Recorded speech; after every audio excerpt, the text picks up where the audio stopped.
Vamos a hablar del existencialismo. Vamos a dar un concepto muy breve y más que hablar de la doctrina de cada uno, vamos a leer algunas de las frases de estos filósofos que nos van a regalar la idea de lo que realmente es la existencia, según ellos, según ellos.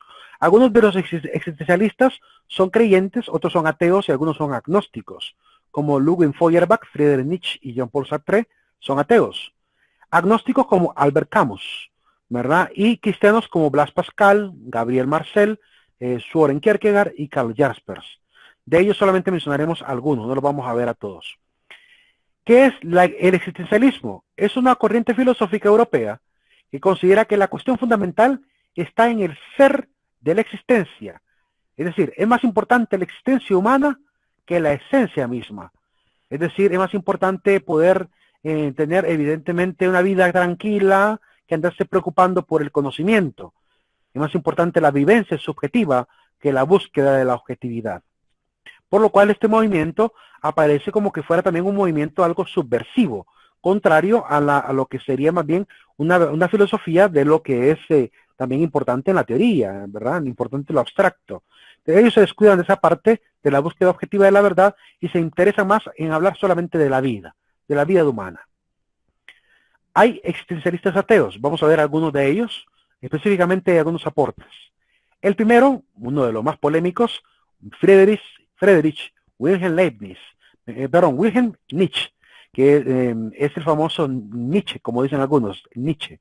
Es el filósofo ateo por predilección de la mayoría de los ateos de este mundo. Es el que es más citado, normalmente el más leído también. Obras de él, ya la mencionaremos, Así habló Zaratustra, por ejemplo, Ecce Homo es otra obra de él, La Gaia Ciencia es otra obra de él, El Anticristo es otra obra de él, muchísimas obras importantes. Él enseña algunas frases importantes como esta.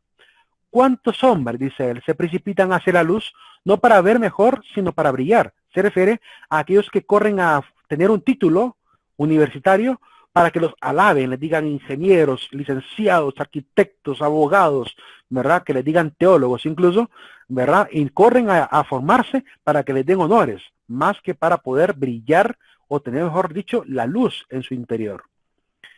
Hay espíritus que enturbian sus aguas para hacerlas parecer más profundas. Cuando ustedes vean a alguien que relata debatiendo, que critique, insulta, debatiendo, que es alguien que de repente es insolente, que se rebate con memes, esa persona lo único que hace es enturbiar el agua. ¿Para qué? Para tapar que realmente es un charquito, es decir, no tiene profundidad, no tiene conocimiento. Entonces, ¿qué le queda al ignorante? Dedicarse a burlarse del otro. Entonces, en un debate que normalmente ocurre en las redes sociales, ocurre esto, que en vez de atacar el argumento, se dedican a hacer humor o a burlarse de la postura del otro, ¿verdad? Para, evidentemente, ocultar que son ignorantes. Lo que me preocupa no es que me hayas mentido, dice él, sino que de ahora en adelante ya no podré creer en ti. Es importante para el existencialista aprender a definir quiénes son los verdaderos amigos. La esperanza es el peor de los males, puesto que prolonga el tormento del hombre. Él no cree, por tanto, en las esperanzas que dan algunas religiones. Aquel que tiene un porqué para vivir se enfrenta a todos los cómo. Si usted tiene un problema y usted que realmente quiere y sabe vivir, va a encontrar la solución tarde o temprano. Así que no se desespere, sino que enfóquese, dedíquese, ponga la mirada en el problema y dedíquese a encontrar la solución. En vez de atormentarse de que, ay, no, jamás voy a poder hacer esto. No, en vez de dedicarse a lamentarse, dedíquese a buscar la solución. La palabra más soez y la carta más grosera son mejores y son más educadas que el silencio, enseña Wilhelm Leibniz. En la plataforma les voy a compartir un video donde él habla, no es él, es un famoso ruso que intenta explicar, o creo que es alemán, intenta explicar a Nietzsche y esta famosa frase que él menciona de que Dios ha muerto. El video se llama El Loco de Nietzsche. Y en este video ustedes van a ver a un hombre que tiene una voz muy teatral, muy dramático él para hablar, pareciera como que fuera un ser de ultratumba, muy bueno él para narrar. Él explica qué es este fragmento de la obra La Gaia Ciencia, donde Nietzsche afirma que Dios ha muerto. ¿En qué sentido dice Nietzsche que Dios ha muerto? Pues en el sentido de que la humanidad misma lo ha ido matando, es decir, que ha ido prescindiendo de Dios, obviándolo, quitándolo del camino, al punto que el ser humano se encuentra en el vacío. Y ese vacío que llega a sentir en su existencia, habiendo quitado a Dios, lo va a explicar más adelante el siguiente filósofo. Quiero aclarar y leer este pequeño fragmento donde Morris Gandaya nos explica quién es Nietzsche desde el punto de vista de la fe. Dice, Nietzsche, ¿verdad? Era ateo de un concepto de Dios. No era ateo de Dios, era ateo de un concepto de Dios, sobre todo el Dios religioso. Él también decía, no puedo creer en un Dios que solo nos pide ser alabado. Estaba en contra de ese estado de alabanza perpetua a Dios sin hacer nada por uno mismo, esperando que todo caiga de milagro sin esfuerzo ni sacrificio. Este tipo de concepción solo crea parásitos espirituales, seres que repiten fórmulas vacías, alabanzas, versos aprendidos, pero no se esfuerzan en luchar y transformar su vida y realidad en algo positivo. El poder decidir por uno mismo, equivocarse y corregir. Y dice Morris Gandaya en uno de sus perfiles y blogs, este señor ha sido uno de los que más me ha interesado toda mi vida. Lo he leído y releído y contestando precisamente tu pregunta, le responde alguien que pregunta si era realmente ateo, te puedo afirmar que Nietzsche se resistió a considerarse ateo al grado de dedicar su vida a la lectura de libros simulando una subversión a la religión.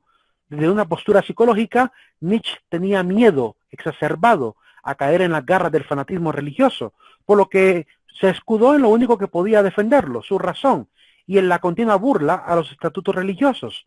Me encanta, no era ateo, no le das tanta importancia a algo que no te interesa, ¿no crees? ¿No lo crees? Y él se dio a Dios toda su vida. De hecho, el lenguaje de las obras de Nietzsche es completamente religioso. Habla muchísimo en términos religiosos acerca de la esencia humana, ¿verdad? Pero lo hizo mientras estuvo cuerdo. Una vez que empezó a caer en la falta de cordura, cayó enfermo al final, terminó en un manicomio. Nietzsche al final terminó cambiando completamente la visión que el joven Nietzsche ya había establecido, por lo cual fue deformando muchísimo la filosofía a lo largo de su vida. El siguiente y último existencialista que veremos, Ludwig Feuerbach. Este es el más rudo de todos. Para mí, Feuerbach fue el más terrible para mí, porque me provocó en un tiempo una crisis existencial, donde llegué a dudar de la existencia de Dios por lo que él decía.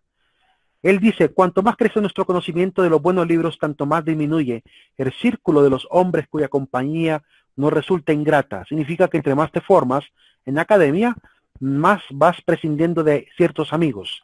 Vas quitándote del círculo de amigos aquellos que nos es pues inútil su compañía, o incluso estorbosa, o incluso molesta, o incluso que no va a llegar a nada, que es trivial, tan trivial que no le queremos seguir dando pues más cuerda a una amistad que no nos va a llevar a nada fructífero. Entonces, por esa razón, el que es académico tarde o temprano termina un poco solitario, con pocos amigos, con un círculo muy cerrado de amigos. El hombre dice de Dios aquello que cree de sí mismo. Él cree que el concepto de Dios es una exageración de las facultades del hombre. La religión tiene por padre, dice, a la miseria y por madre a la imaginación. Así los dioses son criaturas de la imaginación, pero de una imaginación encendida por la sensación del hombre a su dependencia. Es decir, que el hombre se inventa a Dios por sentirse dependiente a algo, por esas aflicciones y ese egoísmo que posee. Son criaturas no solamente de la imaginación, sino también de la emoción, especialmente de las emociones de la esperanza y del miedo. Es más cómodo para los que son creyentes sufrir que actuar. Es más cómodo dejarse redimir y liberar por otro que liberarse a sí mismo. Es más cómodo hacer depender su salvación de otra persona que de la propia fuerza. Es más cómodo amar que anhelar. Es más cómodo saberse amado de Dios que amarse a sí mismo con un amor sencillo o natural innato en todos los seres. Como pueden ver, el lenguaje de él es pesado contra la religión, ¿verdad? Ataca de manera, pues se va a la yugular, por así decirlo, de la religión.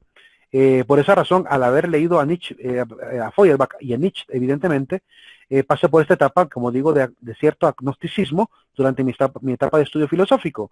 Pero como también anticipé, recuperé mi fe en Dios después de haber pasado la prueba de la lógica con la Teodicea, donde en la Teodicea pude aprender los conceptos racionales y lógicos acerca de Dios, y por eso retorné con mucha facilidad más, porque ya una vez convencida de la razón, ya no pude ponerle trabas a mi fe, por lo cual la fe volvió rápidamente, después de que obtuve ya la paz con la razón.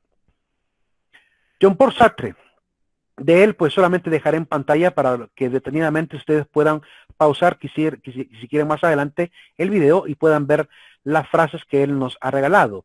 Nietzsche nos regala la idea de la supuesta muerte de Dios. Feuerbach nos regala la idea de una iglesia o religión supersticiosa por miedo.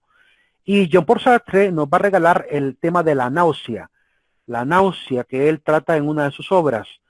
La náusea es este sentimiento que sentimos los seres humanos de desesperación por vivir en un ambiente en el cual ya no hay esperanza, porque como no hay Dios, no hay futuro, sino que la muerte es lo único que queda, ¿verdad? Es lo único, es el final de la existencia, entonces sentimos esta necesidad, este vacío existencial que tarde o temprano podría hacernos creer que la vida es un absurdo.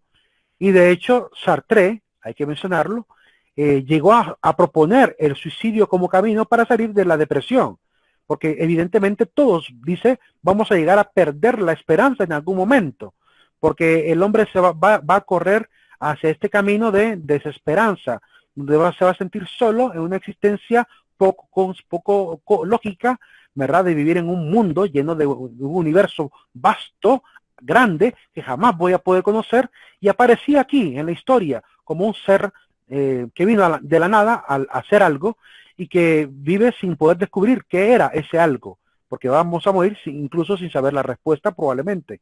Eso es para quien es ateo, para quien es materialista. Para el cristiano, pues evidentemente la paz se adquiere en la vida, porque tenemos la conciencia de lo que realmente, a lo cual vinimos.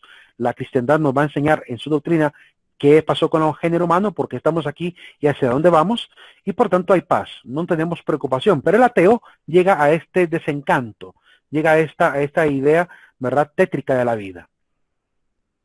La existencia precede y comanda la esencia. La última frase que él aparece ahí. Quiero leer, por tanto, qué es la náusea. Es el sentimiento que invade el ser humano cuando siente que la existencia es una cosa absurda, un simple estar ahí, que las determinaciones que le damos a las cosas tienen relación con nosotros, no con ellas, y que detrás de estas determinaciones de las que las revestimos de acuerdo con la función que desempeñan en el cuadro de nuestras posibilidades, no queda más que una masa confusa, indefinible, caótica y hasta repulsiva. Quien llegue en un momento a ese sentimiento de la absurdidad de las cosas y del ser humano mismo, sentirá náuseas, verá cómo es un ser arrojado al mundo, sin haberse tenido parte en este acto fundamental, sentir luego este mundo y a nosotros mismos abocados a la nada, tendiendo a la nada, no siendo en realidad nada, porque vamos a quedar en la nada, según los materialistas, pero moviéndonos como fantasmas con ilusiones en los momentos de máxima lucidez que poco a poco se irán desvaneciendo. Esto produce realmente náuseas, sentir que vamos a un vacío, ¿verdad? Obviamente, el existencialismo ateo lleva a este sentimiento, y es lógico que lo genere, porque si no hay una respuesta en el más allá, entonces, ¿qué nos queda? Solamente un callejón sin salida, que es lo que realmente propone el existencialismo, un callejón sin salida, sin esperanza. Por lo cual yo no les aconsejaría ser existencialistas, no les aconsejaría ser. Si son existencialistas cristianos, posiblemente podrían valorar la vida, el existir aquí y ahora, pero a la luz de la misma fe en Dios, porque también hubo cristianos así. ¿Quiénes son estos existencialistas creyentes? Blaise Pascal es uno de los primeros. Explica que la filosofía sistemática lo único que hace es mostrarse arrogante, es decir, creer que realmente manejamos un conocimiento perfecto de Dios. Sin embargo, Dios no puede ser conocido de manera perfecta, ¿verdad? La vida humana es simplemente una paradoja. Podemos llegar a pensar mucho en la muerte y en la existencia, pero siempre va a entrar en contradicción. La mente con el cuerpo entra en contradicción. ¿Qué va a pasar con la mente? ¿Qué va a pasar con la conciencia que yo poseo cuando muera? ¿Qué va a pasar con eso? Ese es el conflicto que se genera cuando empiezo a querer filosofar acerca del más allá sin considerar a Dios. Entramos en un camino de paradojas. El hombre es una realidad finita, perdida en el universo y suspendida entre los infinitos, lo que es infinitamente grande y lo que es infinitamente pequeño, cuando se refiere pues, al universo y a los átomos, entre el todo y la nada. El hombre, por tanto, está ahí, inmerso en ese gran universo. El hombre es una caña pensante, es decir, el hombre está entre la debilidad y la grandeza. Es un ser que está compartiendo parte de la grandeza del universo de Dios, ¿verdad? De la gloria de Dios y a la vez un poco, pues, el dolor del sufrimiento humano. Está encarnado y enmarcado en el mundo sin haberlo querido o buscado. Nadie buscó venir a este mundo. Vinimos porque nuestros padres nos llamaron, quisieron tenernos, y a veces ni siquiera nos llamaron, vinimos por sorpresa. Pero vinimos y estamos aquí, ¿verdad? Y nos tocó que vivir esta realidad y tenemos que aprender a conciliar esta naturaleza en la cual vivimos. La vida es un devenir, un presente insaciable porque vive en el pasado mediante sus recuerdos y en el futuro mediante sus proyectos. Entonces estamos viviendo en la intemporalidad, donde en el pasado están nuestros recuerdos y en el futuro nuestros proyectos finales. Por tanto, para él la vida es una comedia. Y a mí me parece más bonita la forma como él ve la vida, como un absurdo que da más bien risa, que no podemos entenderlo, ¿verdad? Pero estamos aquí y nos tocó que vivir y hay que disfrutarlo, ¿verdad? Lo más que podamos. Y para poder disfrutarlo bien, aun cuando vivamos situaciones difíciles en la vida, tenemos que aprender a buscar el lado positivo. Y si algo nos es tan doloroso, tenemos que tomar una decisión primordial de si conviene o no conviene seguir en ese ambiente. O mejor migramos a otro país y generamos otra historia. Hay gente que lo ha hecho, gente que en su entorno de comunidad y de familia no pudo vivir en paz, pero una vez que se fue del país o una vez que se movió de departamento, logró vivir con una felicidad plena, satisfecho de su vida. Y se dio cuenta que incluso si en algún momento consideró el suicidio, habría sido una gran tontería, porque la felicidad que ahora siente, por haber cambiado de ambiente simplemente, ¿verdad?, le da sentido a su vida. Por lo cual, cuando sientan crisis, ¿verdad?, si la crisis está en una habitación, salgan de la habitación. Si la crisis está en la familia, aléjense un poco de la familia. Si la crisis está en el Estado, váyase del país. Es decir, busque una alternativa, otra ventana. No se quede enfrascado en el entorno en el que está, porque se está volviendo una vida tóxica y lo está matando lentamente. Entonces hay que aprender a tomar esa decisión de dejar de tomar tanto veneno y quitarnos la botella de la boca y salir disparados a otra realidad que nos puede llenar de mucha satisfacción y felicidad. La apuesta de Pascal es una última enseñanza del existencialismo. Dice que si decimos que Dios no existe o Dios existe, pues tenemos 4 posibilidades. Yo puedo elegir creer, ¿verdad? Y puedo elegir no creer.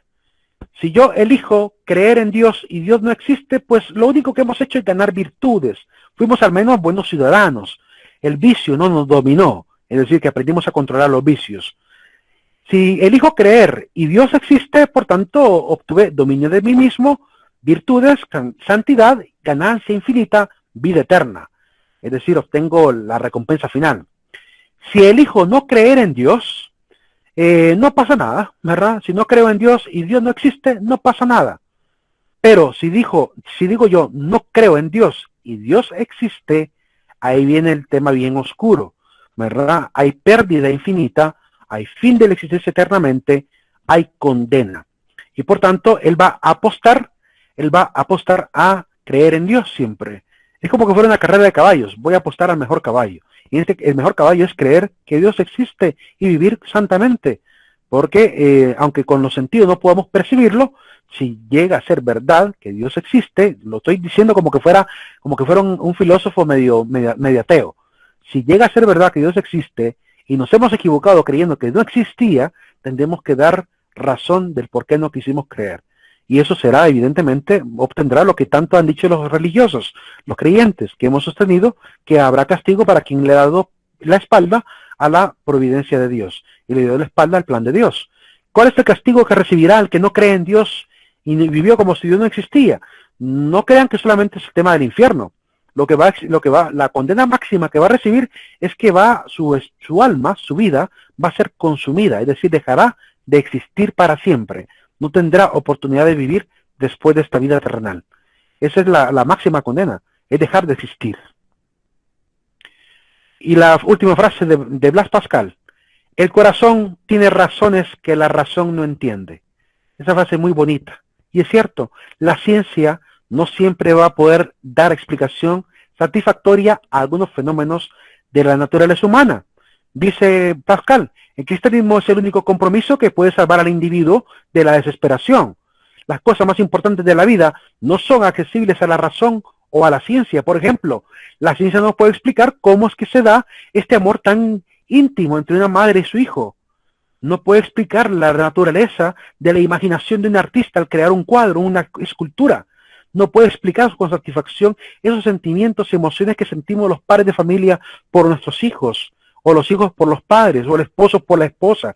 Ese amor que se siente, ¿verdad? No tiene explicación científica.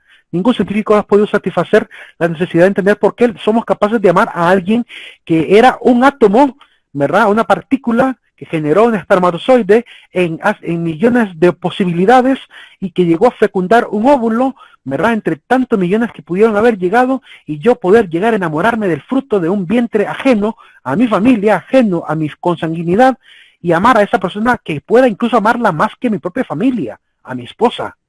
Ese misterio de amar a alguien extraño, ¿verdad? Eso no lo puede satisfacer jamás la ciencia, jamás podrá darle una satisfacción clara a esto. Pero ese apego que existe lo sentimos, y quien ha amado verdaderamente sabe a lo que me refiero. Quien no lo ha amado pues dirá, no, el matrimonio es un simple contrato social, lo va a ver así. Pero quien realmente ha amado sabe a lo que me refiero cuando digo de qué se trata amar a la pareja, incluso a veces por encima de la propia madre y padre. Llegar a amar a un hijo más que a tu padre y a tu madre. Ese grado de amor, ¿verdad? No puede ser explicado por la ciencia de manera satisfactoria, y por tanto Pascal tiene razón, ¿verdad? Hay cosas del corazón que la razón no entiende.